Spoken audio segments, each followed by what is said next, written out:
This podcast is sponsored by Cash App. For a limited time, new Cash App customers can earn $10 if they use the code CASHAPP10 in their profile at sign up and send $5 to a friend within 14 days. Terms apply. Cash App is a financial services platform, not a bank. Banking services provided by Cash App's bank partners. Prepaid debit cards issued by Sutton Bank, member FDIC. Cash App Green, overdraft coverage, borrow, cashback offers, and promotions provided by Cash App, a Block Inc. brand. Visit cash.app/legal/podcast for full disclosures. This week, we're recapping all the insanity of SEMA, including our favorite builds, the return of Gymkhana, and we got Honda Odyssey Type R before GTA 6. Plus, the Concours shaping up to be the next Monterey Car Week. But first, it's Stellantis' new Hot Boy engine. Welcome back to the Big Three, everybody. No Nut November edition.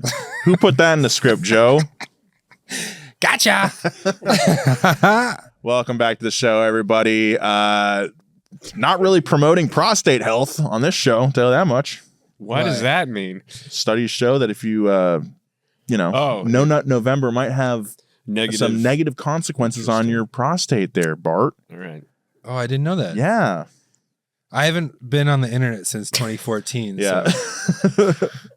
My name is Nolan Sykes. Welcome to the show, everybody. Joe Weber, back on the Big Three. Well, you've been on the Big Three, but now we're back in studio. Yeah. As we say. I'm back from my paternal leave. Your paternal leave. Ready to, work in the salt mines. Heck yeah, dude. Content. The salt mines, that is content. Wow. And Bart Bidlingmeyer. What's up, buddy? Everything's good. Good. Yeah. How are you doing? I'm good. We're leaving again for our final leg of the big trip. Yeah. This week. So it's been a lot of fun. It's tough being on the road that much on Wednesday. Okay. Yeah. Luckily, this leg is like the shortest one of them, all of them. Yeah. So. And you're pulling up here in how many days? Sorry, what? You're the end of the trip. Where do you wind up? Oh, we start in Kentucky and then we're going to go out to Charleston and then we're ending outside Atlanta. I see. Yeah. Yeah, we want to plug the thing? Yeah, sorry. So our finale event, let me pull up the flyer here just so I get the details correct. But if you want to be at the finale event for the big trip, you can actually be there in person. If you were at our Tucson, or if you saw our Tucson event in the high-low finale last year where you could bring your car, test and tune, come watch us shoot the finale. We have some other surprises in store, but yes, it's going to be a great time. Let me find this flyer if I can. I heard Outcast is going to be there. Yeah. Yeah. So the finale showdown live November 22nd from 2 p.m. to 8 p.m. It's at Caffeine and Octane at Lanier Raceway, just outside of Brazelton, Georgia, which is about an hour outside Atlanta. So if you're in the Atlanta metro area, dude, get your asses over there. We'll see you there. You can come bring your car. You can run the track that we'll be doing in our big trip cars. You'll get to see us shoot the finale. And we're also going to we have a really cool event t-shirt. Nice. It's cool. it's like the Braves jersey. It's like ATLians inspired. No, it's baseball inspired. Oh, yeah. Sick. Yeah. Really I love baseball. Yeah. I'm going to have to grab one of those for you, dude. It's super sick. Last week, me and Nolan were at SEMA with a bunch of other donut people. Yes. And it was my first SEMA. Yes, it was. How'd you like it? It's overwhelming. Yeah. It's a lot going on. I feel like this event solidified in my head more than anything else I've been to in the last, since I've been working at Donut, that car guys are just toddlers. Okay. There's, like the big truck section and everyone's like, whoa, look at the big trucks. And then there's like the burnout pit and people are like, whoa, look at these dude a burnout. Yeah. And it's just like, It's pretty good. It's well said. But it was fun. There's a lot of really cool builds that took insane amounts of work, and some of the craftsmanship that is put into these cars is insane. And I can't even think of how they do some of this stuff. So there's like that aspect to it. And then you boil it down and it is, like a big truck. Big truck. Yeah, it's a big truck. There were a lot of big trucks near where we were parked at. I call it the Tiny Dick Alley because they kept getting bigger and bigger. And they're just like, oh, that one's got like 50-inch wheels on it. And chicks in the back. We're like hauling gear and like just trying to like get out of there. And there's this big crowd, all had their cameras out. And we look over and there's like women in bikini in the back of In this the truck. big truck. God, I gotta get out of here. It is a funny event when you have to work it and you're just like, I'm working. Yeah. You know what I mean? Where it's like, moving. I need to get from here to there. Yeah. And it's like a 5 mile long. Dude, Or the walking is more no joke. Oh my Absolutely. God. Like 18,000 steps in a day just walking around the convention The center. convention center itself is like 40 million square feet. massive, it's crazy. And then there's I got like dropped off in the wrong end of it. Uh-huh. And so I had to walk through. There's like a whole just convention center full of parts. You're like, where are the cars? And you're walking past transmissions and axles and stuff. And that was just as crowded as the rest of the SEMA convention. But like the scale of it, I think, is the most staggering thing. It's pretty crazy. I was waiting for the metro train from our hotel to get to the convention center, but like it was so packed that like I had to wait like 4 or 5 trains because so many people were getting on. Yeah. But I turn around and I see Chris Fix standing behind me With his helmet? no helmet on. Yeah. Oh, Yeah. don't tell No. people what he looks like. He's very explicit. Do not. Looks like a dude. But not the kind of dude that you think he's going to look like. That's what I say. Yeah. It's pretty good. Yeah. No, he does not. I don't know what you'd imagine Chris Fix's face to look like. but Mr. Potato Head. Yeah. That's what I picture But- under. It's like like a helmet Like shaped a head. big, yeah, but he's got like a big nose, like it just fully fits in the helmet. But yeah, I turn around and because we worked with Chris a few times, I'm like, oh, what's up, dude? And he's like, hey, do you guys like, let's get a freaking Uber to the convention center. Yeah. So we did that. But then we got dropped off on like the far side of the convention center. So we actually ended up taking the Elon Musk Tesla the Hyperloop thing, which is just a tunnel with people driving Teslas. Yeah, real through it. people driving. It is hilarious. Oh, you have a driver. Yes. I thought the whole point. I think it used to be automated, And but then now something they had a bunch of happened. drivers doing it. And I was just like, this is stupid as And hell. the stupidest thing is that there is still traffic. Like you still have to like Right. stop because there's traffic. Yeah, Well, luckily that's we the didn't human run into the component. traffic in the loop, but it was just so silly. And there's like cheap like LED like lights Yeah, lighting up the it's tunnel so and bad. stuff, and you're just like, this is so stupid. How much money did they grift from Las Vegas Yeah. to do this? I was like So walking silly. up to the entrance and I was kind of late because the monorail broke down and we were like scrambling to get to the Hankook booth in time. And I was kind of like that's jogging. the problem you're going to have. You only have one rail. Yeah, Yeah. You need a backup rail. A Yeah, backup dual rail. rail. But I was walking up and I saw this dude like skateboarding and I was like, who would bring their skateboard? And I was like, oh, it's Bucky Lastic. And so he was also kind of late and That's just funny. like using his skateboard to get to the front. that's pretty faster. funny. Wow. Yeah. Let's see. I don't know. We saw. I mean, there's almost like too many cool cars to even mention. I guess my favorite was the Ruffian Plymouth, which I just love so much. It's a Viper powered like 30s Plymouth with carbon fiber fenders and stuff. Ruffian makes really cool cars. I talked to Chris for a little while. Want to definitely feature some of his cars on the channel, the main channel, in the future here. But it's cool to talk to him. Who else did we see? I feel like I was walking around so much, but also being at the Hankook booth, didn't really talk to a lot of people either. Yeah. Um, I went to the launch of a new, what was pitched to me as Reddit meets Netflix for car guys, an app called Driven, and it looks really sleek. And Amelia Hartford was there.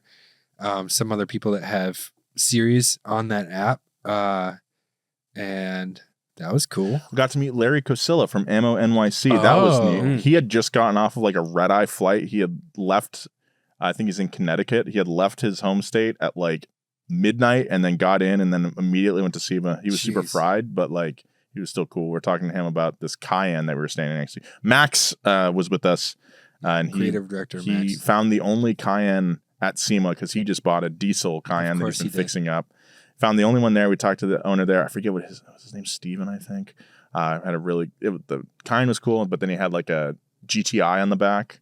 Front wheel drive GTI, like race car, but it had a handbrake on it. And I was like, what's this about? Like, and he says like a lot of those TCR cars that you actually went to go see, I think, race at like Petit Le Mans and stuff, right?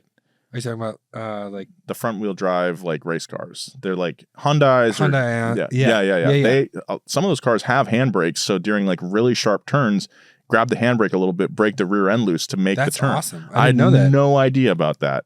So now I'm like, I have a front wheel drive car. The Civic with a handbrake in there for really tight turns. That'd be interesting. That'd be interesting. Yeah. Yeah. So Hyundai does really well on those. yeah. So just really cool SEMA week. Again, talked to a lot of people, saw a lot of people. We'll talk more about SEMA, but right now we're going to talk about Stellantis' new hot Turbo 4. Ooh. Stellantis is building a hot Turbo 4 dubbed the Hurricane 4 Turbo. This little guy makes 324 horsepower, 332 foot-pounds of torque, with 90% of peak torque available from just 2,600 to 5,600 RPM. That's pretty good. Not bad, but there's undoubtedly more power left on the table thanks to some other key specifications like port and direct fuel injection, 24% thicker cylinder walls over the current 2-liter they make. They have an innovative manufacturing process borrowed from the aerospace industry to make the cylinder walls extra strong. I wonder if they do like that metal, not electrolysis, metal trollysis. I just saw it on Alex Steele's YouTube channel where companies can use basically not powder coat, but a similar process to powder coating where you can vaporize metal onto other metal surfaces. Pretty cool. Ionization? Metal ionization. Yes. Nailed it. You did. Great stuff. This thing can make up to 35 PSI of boost. It's got air to water intercooling. Very cool. A variable geometry twin scroll turbocharger, meaning you can change its fan blades on the fly, I think. Plus a unique combustion chamber design that creates a faster, more complete combustion for both maximum power and the best efficiency. Works out to 10% less fuel to deliver 20% more power. That's what we like to hear, baby. Gas is expensive. Yeah. There was a variable turbo in the 80s, but you really don't see that very often. Yeah, so having Stellantis be the one to bring it back, a little nerve-wracking. Yeah. Well, what about the thick cylinder walls? That does help. That does help. Yeah, no, that's really cool. Chop 2 cylinders off of the Hurricane. Yeah. Boom. You're good. Did you see the Hurricane swap Viper? I've seen one. Boosted Motorsports built one for like Hot Rod Drag Week a couple months ago. And that's making like what, 800 horsepower or something making like that? a lot of power. I think it's more than 800. I want to say it's that's like 1,000. crazy. Yeah. So this is obviously built to boost. Mm-hmm. And probably like under-tuned from the fact. Put that on a t-shirt. Oh, nice. Dude. Yeah. Let us know if you want that t-shirt. we'll go on T Republic and sell 4 of them. But I think they're obviously like purposefully detuning these, not detuning them, but like, you know, leaving a lot of ceiling. Yeah. I think vaulted ceilings, Joe. Vaulted ceilings because of the, is it a Hemi? Probably. I mean, most engines these days actually are Hemis, unless they're pent roof. Yeah, pent roof. But I think there's going to be a lot of builds using this engine. If it's compact. It's pretty cool. Yeah, dude. I like that. Yeah. I like that. Joe, Bart, what do you... No, Joe. Bart, what do you think? I think it's pretty cool because it's compact. I want Dodge to think of a different name for an engine, though. Than Hurricane? Than Hurricane. It's like, I get it. Like, it's the air. Okay. Yeah. I think they should stick with the satanic stuff. Like the Beelzebub Turbo 4. Call it, the Hellfire. Yeah. The new Dodge Paimon Turbo 4. Yeah. Cerberus. Cool. Cerberus. Mm-hmm. That has legs. Cerberus is cool. Makes me think of like a cybersecurity company, though. The Styx. Yeah. The Sticks? Yeah. The because it spins. The river River Styx. Styx. Yeah. River Styx. The Hades. Mm-hmm. Ooh. Mm. Oh, here we go. Okay. Dodge, hope The you're listening. shitstorm. The shitstorm. Do you remember, Bart? We were at the Dodge booth the first time we went to SEMA. Do you remember that? Yeah, that was like the first meet and greet. That was cool. Yeah, we did. That was cool. That was weird. That was again. Anytime you go to SEMA, first of all, anytime you go to SEMA, it's a little weird because it's just so massive and big thing. So much going on. Yeah. But that was another one where we were doing something for Kia. Yeah. There was with an Matt activation. Powers. Yep. And then and it was like, it's 12 o'clock, and And then some of the Dodge guys were like, "Who are you?" Yeah. I don't know where we're gonna put these guys. Yeah. They didn't think of where you're gonna have the meet and greet. Standing at like a high top table. Yeah, and then finally the guy who we were in contact with was like, "What are you doing? Yeah. These guys should be over." And it's like, "Okay, thanks. Good. Yeah. Someone here." Yeah, it's like so much going on that it feels kind of disorganized. I mean, I just think about all the logistics and labor it takes to like place everything inside and that's only half of what's going on. There's also the Apex stuff. Oh yeah, which was like at the Venetian or that was I did actually end up going to that. So Apex is like that's where I think like the big deals get made, because it's a lot of like big manufacturers, not just like OEMs, but Brembo's there, Valvoline has their setup there, and like that's where the business, the handshakes, SEMA's a show. The SEMA's like in that, but then where the business, there's places business happen, and it's not. Like a lot of these, like we were at the Premium Guard booth because they're our official filter partner here at Donut. But I noticed a lot of these, along with Premium Guard, a lot of these stands have like their own little conference rooms that they've set up at their booths at Apex. Yeah, so like. So the deals are going on in those conference rooms. Yeah. That's where Duncan Brembo shakes hands with Bill Valvoline. Yeah. So that was pretty interesting too, seeing that. Not as flashy as SEMA, of course, but pretty interesting still. Did you make any deals? Did you do any unsightly backroom haggling? I did a signing at the Premium Guard, and that might have been a contract, dude. Did you read it? They have people come up and you're just signing stuff, and then they slip a contract in for you. Yeah. Speaking of SEMA, we did see some really cool builds there. The announcement of a new Gymkhana by Hoonigan is pretty exciting. And it's going to feature the angriest Subaru brat you've ever seen, which I don't know. Justin is his is pretty angry.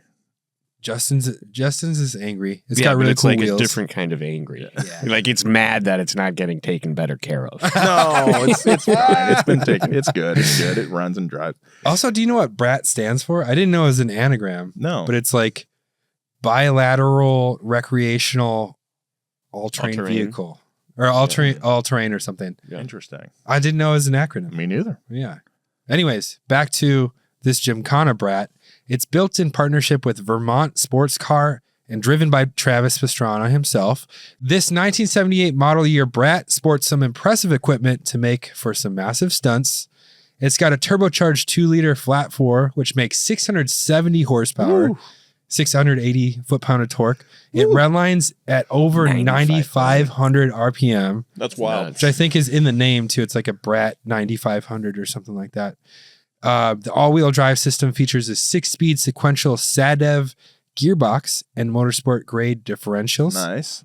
Dude, can you imagine the kind looks of good too. It looks so clean. It looks pretty cool. I like that it has like the push bar on the front still too. That's fun. It has that crazy active arrow for braking and stuff too. And I know it's a Subaru, but it's almost got the TRD color stripes.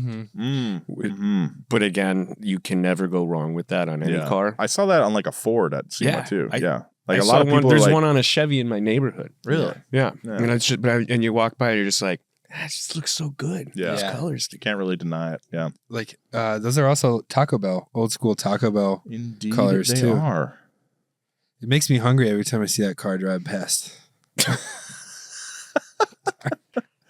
Perfectly normal. Speaking of the build, the front fender louvers with adjustable active aerodynamics, like we were talking about, Pastrana can use these to control the car's front end balance while in flight or on the ground. That's insane. That's insane. Say out loud is like, I got to go back down. Yeah. You remember Rush 2049? Mm-hmm. When you could like control how the car flies in the air. That's how this feels like. Yeah. Crazy. I wonder if if it's light enough that like revving it would pitch him up, or like braking would pitch him down like it would in a motorbike. Oh, like in the air? Yeah. I would imagine so, because like when we were jumping our Ranger for that video, the same principle applied. Yeah. Like, if you rev it too much, like the nose goes up. The nose, yeah, exactly. That's crazy. And that's how we ended up braking it, because I like pitched the truck way up because I was just pinning it while I was flying through the air and pitched the front end up, but it was like landed on the back wheel and there's too much torque. That's physics, baby. Physics. Not too much torque, but it just like I landed on our leaf spring, like bent and all that. Anyway, whatever. But yes, I would imagine so. Yeah. Yeah. So, guys, what do we think of this new Gymkhana? Are we excited about it? For what we're going to see it do. Yeah. I'm very excited. I mean, they did there's another one, the previous Gymkhana with Travis with that wagon that he had. That was really good. Yeah. I mean, Gymkhana is always fun to watch. Also Subaru. Also Subaru. Last 3 builds have been Subarus. Mm-hmm. The one at the dock was really cool. The Gymkhana 2? Yeah, when he just the dock. Or when he jumped over the helicopter. Yes. Travis. Yeah, okay, that was sick, yeah. And then it went to the family wagon, which has a name like family something. Mm-hmm. That also has active arrow on it. Yeah, that's the one I'm thinking of. Yeah. But I mean, this one's in Australia. Okay. Scotto's been teasing some pictures of like kangaroos drinking cans of stuff. Cool. 10 out of 10 already. Don't even. Yeah. And Australia is already a wild place with some wild people, so I think they're gonna try to go as big as possible. Jimmy's Australian. Yeah, which is weird because I wouldn't put him in the top 5 wildest people at Donut. Yeah, that's fair. Yeah. And he's got a lot of like both his uncle and his dad are in the skateboarding Hall of Fame and the surfing Hall of Fame. That's kind of wild. Pretty neat. And then he's like scared to. Maybe we got to get him on a board, dude. Yeah. You think it's in his genes? Yeah. Absolutely. We'll find out. He's got a little wild streak in his genes. Brown? I didn't think about how that was going to come out. We'll be right back after these messages. Some people just know they could save hundreds on car insurance by checking Allstate first. Like to check the restaurant location first before agreeing to go to lunch with a friend. Day of, you're getting ready to leave. You put it in your map and bam! Lunch is an hour away? Bad on your friend for not mentioning it, but bad on you for trusting your friend. Now you've got to book it across town to get to the best burger in town? Sure, it's worth it. Checking first is smart, so check Allstate first for a quote that could save you hundreds. You're in good hands with Allstate. Potential savings vary, subject to terms, conditions, and availability. Allstate North American Insurance Company and affiliates, Northbrook, Illinois. Now back to the show. One of the coolest yet understated builds was by Bisimoto, who made a Honda Odyssey Type R. While it's not as wild as some of his other well-known Odyssey builds, it's very well done. This thing has a Civic Type R swap and upgrades like a larger turbo. It produces 550 horsepower. Unfortunately, I did not get a chance to see this in person. I didn't see this, but I saw Larry Chen's photos of it, and it looks wild, and it's done tastefully, too. It doesn't look like... He made it look factory. It's like OEM. Yeah. OEM Plus. He's a madman in the best way. He's so smart, and the way he thinks of, well, what do I want to do to this? Yeah. Like, and then he does it. Yeah. Like all of his builds, I'm just amazed. And he's like unrestrained by any kind of bias. Mhm. He'll do like this kind of crazy ice shit, and then he'll make, like electric Porsche. Yeah. Yeah. And they all rip. Yeah, But he'll also be like, oh, this used to be where you'd fill it with gas. Mhm. So I'm gonna make this where you plug in. Mhm. This is where the charge hot it, dogs like- shoot out now. And this is you'll get it. Trust me, you'll get there. Yeah, listen to Pass Gas, Pininfarina for that one. That was a good one. This thing also has a 6-speed manual transmission and the limited slip differential. It comes from the Type R as well. It's got adjustable dampers, not dampeners, dampers. It's damper. That sounds like someone who made that mistake before. Yeah, I got corrected. Damping. Some of Busy's other builds include a 480 horsepower turbo Honda Fit, Joe. Oh, that's fun. That won the 2014 Subcompact Award at SEMA. And another Odyssey that made over 1,000 horsepower. We actually featured that on Wheelhouse years ago. I remember him driving it to the office, and it's insane. It's so sick. It's one of my favorite cars ever. Yeah.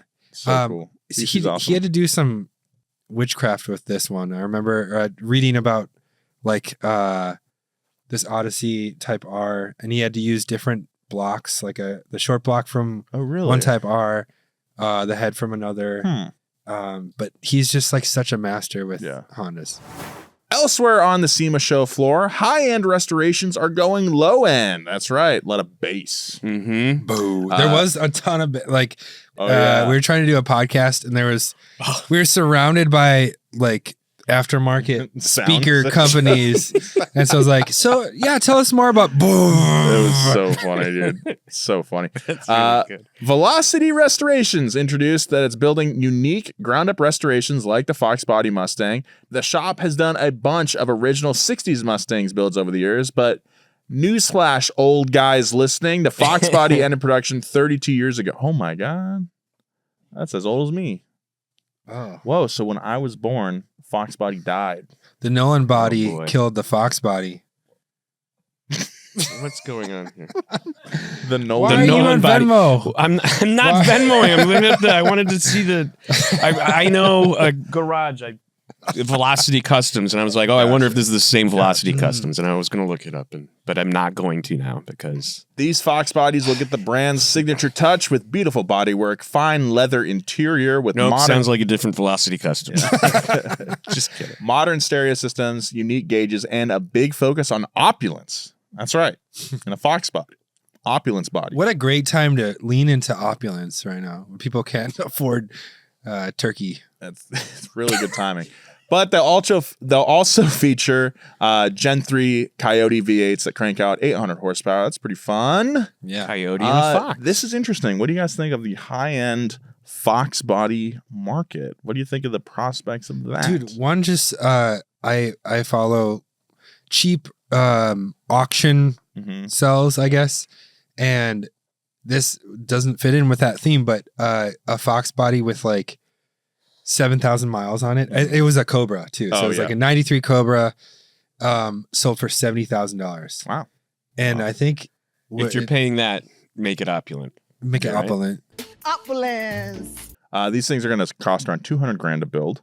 I guess I get it. Like, you know, you got people coming of age or who were coming of age when the Fox body was hot. And Now they they're got crypto billionaires. They got some expendable income, you know, working at the car dealership, their dad's car dealership, maybe work, I don't know, architecture, contracting, I don't know, You're businessmen. talking about Gen X. I'm talking about Gen X self-made businessmen or working for their dad. I don't know. Sure, you're saying people have the money. Why not do it? Why not do I it? think it's interesting too, though, the difference between. I think there's kind of a shift where it used to be for the high end, opulent cars, supercars, etc., were for one person, and the other cars were for the working man. And so now you're taking a working man's car and make it the high end. Well, you see that You a know. lot. I mean, I live over in Santa Monica next to Venice, and you see a lot of like creative director types rolling around in beat up, you know, Chevy work trucks and stuff. With tattoo sleeves and the rolled up beanie. Yes, yeah. Kind of living that blue collar, you know, kind of Romanticized which blue I collar. understand, you know, which I probably am guilty of as well. I can't remember the name of the car, but Those there are was sick an old. boots. I've had these for a while. Yeah, nice pants too, man. Thanks, dude. J. Crew. They it was an SNL parody commercial where it was the total luxury and opulence on the inside, but then on the outside it was all rusty because they were like, this is That's kind of what's happening. It's the ultimate security system. and there was the Lexus commercial where they rolled like a little marble and it kind of rolled along the lines, and it was and so they did that on the commercial. It kind of rolls and then it like rolls into a hole and falls Like through a the car. rust hole. Yeah, I remember that. Those are Very my good. like favorite kind of builds, actually. Like what Icon builds. Yeah. That's what they like, the patina on the outside, luxury on the inside. I love that kind of stuff. Yeah, it's What just are you on interesting. Venmo for right now? I'm finding Larry Chen had like the best updates on SEMA. This one, it's an Auto Union 1000 SP, which I've never heard of before. It looks kind of like Auto Union, y'all. but it was in the forest for 40 years. And so now they kind of restored it, but left the patina See, I looking love like that. Oh, Right? Yeah. And then they lowered it to its nuts. That's Nolan's That's all sick. about patina. But then the interior He's going is to name kind his of like daughter Patina. it's a beautiful Patina name. Turner. Patina Turner. No, That's my Sykes. That's the- his, the Imperial's name. There. Yeah. But anyways, so it looks like that on the outside and it looks like the that on the inside's inside, very which sick. is A Well, beaut. Even Very it's interesting. Can you cleaner send me than that. clean. Yeah. But anyway, like Yes. Fox Body as like the next. I mean, the Fox Bodies are hot again. They were hot in the early 2000s. That was like the cheap Mustang to get into. I remember Hot Rod Magazine doing a bunch of stuff about you can grab one of these cheap and make a quick drag car. Now it's having like a KG second. Jones probably wrote that one. Maybe it's had a resurgence, dude. The Fox Body, and I think it's also interesting. Like I was, my buddy, college buddy Quan Wen, he has a shop called Mastercraft Unlimited up in the valley. He builds like really nice Hondas now, and like his clients are like people who were growing up when Civics were cool, or they still are, but you know, like when Civics were hot. Now they have the money to like afford like $100,000 Civic builds. You know, it's just interesting how at first it was like the Chevy Bel Air, Camaro, Fox Body, Civic. Like it's just going to keep happening. Next 30 years from now, maybe it's the Hyundai Dodge Nitro, the Genesis Coupe, Dodge Nitro. Maybe the Dodge Nitro is the next wave. Who knows? It's just interesting how that happens. You know, Dodge interiors are already pristine. You don't have to do anything to them. Sure. that gray plastic. Yeah. I do like this kind of build what we're talking about, like lowbrow turn into opulence or whatever. I think it's cool. I think it's a fun trend. And it does kind of, it has a narrative, you know, it's like kind of a rags to riches thing, which a lot of people romanticize. But then there's like random shit. This is like off topic, but I don't know if you saw someone put a Z4 front end on a Supra, because that's like it's just like the meme type. Like, why do you need to do that kind of shit? Like on a new one, or sorry, a new Z4 on a Mark IV Supra, or like a new Supra? Like you know how people are saying like check the Supra, yeah. So it's an actual check for it Supra. on Venmo. It's just like, why do you need to do that? That's kind of hot. You like it? Yeah, I do. I think it's just like kind of a meme lord thing to do. I'm into that. Yeah, that's neat. On a serious note, maybe 350Z is next. I think maybe in 10 years, like the Resto mod, like really nice 350Z might be the move. Yeah. So there's a way to make that look super sick with the gauges. Yeah, I could see that. We'll be right back after these messages. This podcast is sponsored by Cash App. Cash App just released a new status program for the way people actually spend called Cash App Green. It unlocks new ways for you to pay, get rewarded, and easily grow or manage your money on your terms. Now, when you spend at least $500 a month with a Cash App card or Cash App Pay, you earn Green status, which unlocks benefits like up to $200 of free overdraft coverage, higher borrow limits, and custom personalized cashback offers every Friday at places you love to shop. Turn everyday spending into status with Cash App Green. Download Cash App today or visit cash.app/new to learn more about this and other great features launching now. Cash App is super easy to use. I have it on my phone. It's one of the easier financial apps that I own. And now with Cash App Green, there's just so many more reasons to download it. For a limited time, new Cash App customers can earn $10 if they use the code CASHAPP10 in their profile at sign up and send $5 to a friend within 14 days. Terms apply. Cash App is a financial services platform, not a bank. Banking services provided by Cash App's bank partners. Prepaid debit cards issued by Sutton Bank, member FDIC. Cash App Green, overdraft coverage, borrow, cashback offers, and promotions provided by Cash App, a Block Inc. brand. Visit cash.app/legal/podcast for full disclosures. Now back to the show. So the Scion nameplate is back. I had to double, what did you call it? Double take when I saw this one. He spit out his tea. Toyota built a massive side-by-side dubbed the Scion 01, sporting a hybridized 300 horsepower power plant and no resemblance whatsoever to any OG Scion. This is not a Scion XB with off-road suspension. This is a side-by-side with a hybrid drivetrain. Really crazy. Well, we talked about it a little bit when they announced it. Did we? Yeah. Oh. I don't think they said what it'd be called, though. Oh. But that they were doing a side-by-side. Anyways. So Toyota says this beast can tackle a variety of challenging off-road scenarios, including high-speed racing, I would hope so with 300 horsepower, rugged trail running, and technical rock crawling with exceptional suspension articulation, balanced track width, nimble footprint for tight trails. The Scion 01 concept aims to surpass current side-by-side products in power, capability, and range. I think the side-by-side market is super intriguing and not something that we ever talk about. No. It's just like it's the big toy market, really. Yeah. It's like people who want to go off-roading but don't necessarily want to invest the time and money into building like a really serious off-road rig out of like a full-size vehicle. You can go down to your Can-Am, Polaris or Yamaha dealership, Kawasaki, or now a Toyota dealership, perhaps. Pick yourself up a side-by-side and do any trail that most people would have to spend like $100,000 on a rig to beat. Sometimes, in some cases. And you get the reliability of a Toyota. Well, with the Toyota, that was my next point. Oh, the turbo engine. With the reliability of I won't say which brands necessarily. My buddy he had a side-by-side that he raced at an amateur level, but he was constantly replacing parts on the thing because they were just always breaking. They weren't necessarily, some of the companies are now building them with like more heavy duty use in mind, but in the earlier days of the side-by-side market, those things they broke every time you took them out. Yeah. So you're sucking a lot of dust up, and also sucking a lot of dust. You're going over insane terrain. Yeah, you're really pushing the cars, and people just drive the piss out of them too.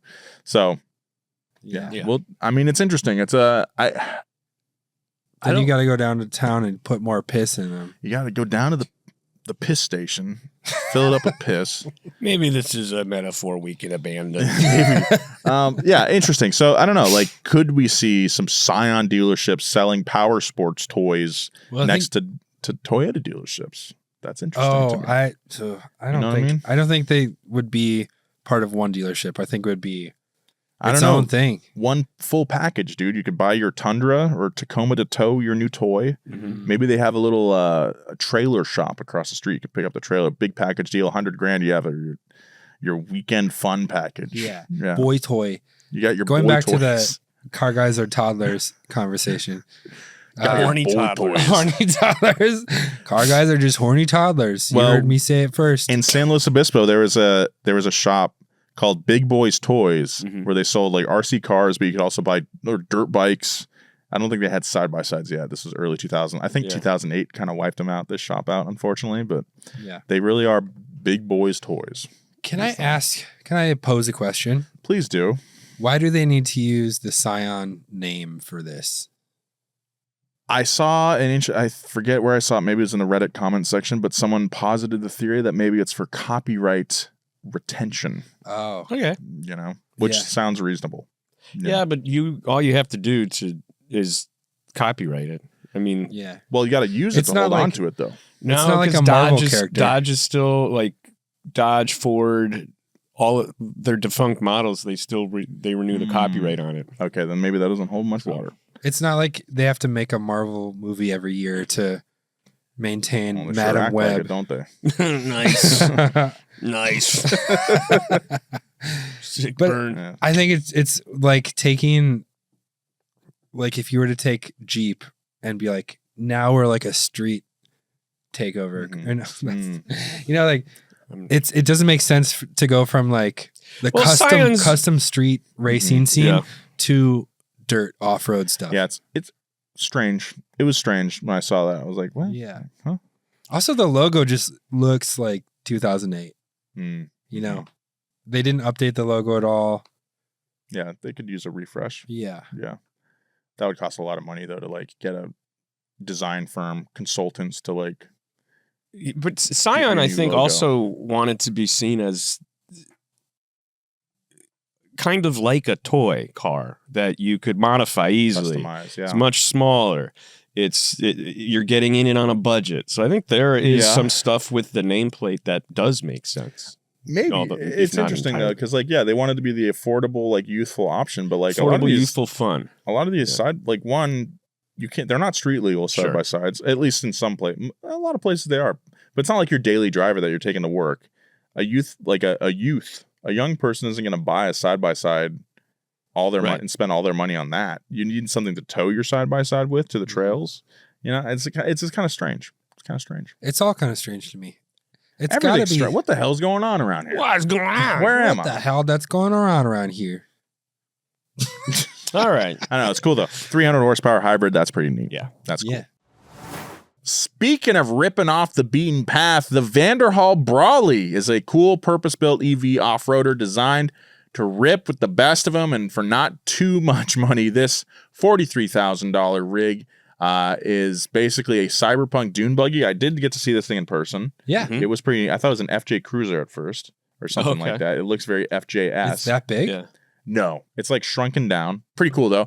This thing boasts 408 horsepower, 488 foot-pounds of torque. It has got 4 electric motors and up to 140 miles of range, enough for a little trail weekend for you. A little jaunt. It can crab walk as well and crawl up steep grades because each wheel turns independently. It can also maneuver in tight spaces. So like it can tank turn maybe. Oh, that's cool. Yeah. I think this would be like more fun than the Scion for side by side. You think it's more interesting? Or I sorry, think it's more interesting Yeah. and more fun. more fun. Yeah. Why do you think more fun? Well, I'm not a sun guy. I don't like being in the sun, and so the Cover the your roof and the windows Yeah. are a plus to me. Yeah. Okay. And that equals more fun. Yeah, and I feel like the interior is going to be nicer, Maybe. maybe more comfortable seats. This is Perhaps. I would pick this one over the Okay. Scion. This poses a question. Will the increasing prevalence of small EV powertrains help create a boom in the EV off-road segment? Electronic EV powertrains enable insane maneuverability, and their instant torque is well suited for the application. Yeah. Dude, I was watching a bunch of videos on like the Stark Varg electric dirt bike. Mm-hmm. That thing's sick Stark as hell. Varg? Stark Varg. That's what they call it. Is it Norwegian? I think they are Scandinavian. Scandinavian. You know, that area. I'm not sure. But they just came out with a Supermoto variant. Whoa. So yeah, you get in a lot of trouble with that. Yeah. I would break my neck in Yeah, one me second. too. Me too. I do think there's an emerging sector with these fun little EV toys, like the Myers Manx 2.0 is in there. That's a little bit more expensive, but Yeah. I mean, who's buying a $48,000? I don't know. Well, Weekend Vanderhall, toy they anyways. also built like they have like a 3-wheeler, Yes, Yeah. the Venice, the Venice. which Mm. Max rented one on New Year's Eve one time. I was like, Yeah. that's the most Max thing. And finally, guys, we're going to talk the Wind Concours, which actually went down the weekend before SEMA. There were 47 Bugatti Veyrons in attendance, 230 Lamborghinis, 30 Paganis, and even a healthy helping big old scoop of Skyline GTRs, something high-end for everyone. And the show boasted itself as being more accessible than Pebble Beach, which it seems aimed at stealing the cred and limelight from. I saw pictures from this. I did not go. Yeah, once again, Larry Chen covered it very well. I was surprised at how green it was. It's in Las Vegas. Yeah, it Where you get kinda all that seems grass. irresponsible. Yeah. I mean, the staggering amount of hypercars here is crazy. Like that, I think I read a stat that this was like 10% of all Veyrons that exist. Wow. All in one place. I don't know. I didn't go obviously, but I think it's a good opportunity to have people in a week before SEMA and kind of. Was it Maybe- like a ticketed event? Oh yeah, for sure. Yeah, okay. Pebble is pretty expensive. and Pebble is very expensive. and exclusive. Even if you go to all the free events, like you still have to. Mhm. If you don't live in the area, you have to rent a hotel or whatever. But I feel like there's the need for a second Pebble Mhm. based on how many people I saw at Pebble. Mm. Yeah. Just like the I see. That makes That makes overflow. sense. Yeah. People are complaining about broccoli head kids like car spotting from the highway. It's Mhm. like there needs to be another event. This I can't be see. the only one. I You know. see. Yeah, I'm not really like a concours kind of guy. Yeah. I mean, I appreciate the Pebble cars there, Beach, but like, Pebble Beach will always be Pebble Beach. You know, that Yeah. car show is not going anywhere. yeah. And it's cool that there's one in Vegas. And There's to your, room to your for point, both. there's plenty to go around. Yeah. Right? There's, Plenty of wealth to go around. Yeah. Yep. We're gonna have our first trillionaire, which I'm so excited for. Yeah, it's really cool. We do want to end on a little bit more of a somber note. We are going to be ending the big 3 very soon. This is, I think, December 3rd will be the last episode.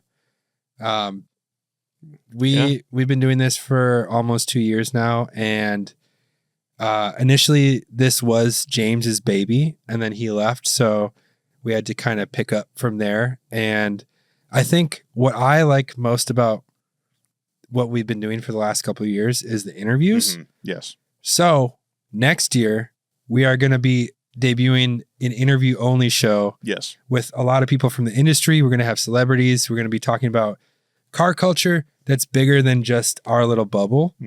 And I'm super excited about that. So that's something to look forward to. But I'm going to be a little bit sad that we're going to be not doing this every Monday. Yeah, I mean, it's been fun covering the news and all that, but definitely my favorite part of the show has been talking to people like James May. Yeah. Jimmy Johnson on the show. Jimmy that was really Johnson, cool. Bucky Lasek. Tony Stewart was sitting right here. Tony Stewart was so fun to talk to. I want to have that guy back on. Just talked to Brittany Force. Yeah. That was a lot of fun. Yeah, I mean, definitely looking forward to doing more interviews. But thank you guys so much for listening. Again, December 3rd will be the last episode in this current format. And then next year we'll have some big changes. Yes. Opulent guests. They're going to be the Bugattis of guests, guys. We're going to have 10% of all celebrities. Glenn Powell. No. Is going to be here. God. No one keeps forcing that guy down my throat. Yeah, man. Using Twisters. Twisters was great. But anyways, thank you guys so much for sticking with us these last couple of years. It's been very fun to dip our toe into the topical, newsworthy stuff. And we just think it's time for a change. And I think we're excited about this new change. And that's kind of what's most important in this space. Like if you're doing YouTube or podcasts or anything like that, like you don't want to feel yourself get into a rut. You want to be excited about what you're doing. And what we're really excited about doing in regards to this show is interviews and talking to people and getting their stories out in front of you guys, letting you guys get to know our guests better. And that's really cool. Yeah. So sick, dude. Sick. Bart, you need to get to the aquarium, dude. I know. Okay. So let's get out of here. Guys, bye. Follow Joe at Joe G. Weber. Follow Bart at BizBarter. Follow me at Nolan J. Sykes. Big thanks to our crew. We got Mark, Audrey, and Edgar behind the camera. And thank you, as always, for listening. We'll see you next week. Bye-bye. Bye.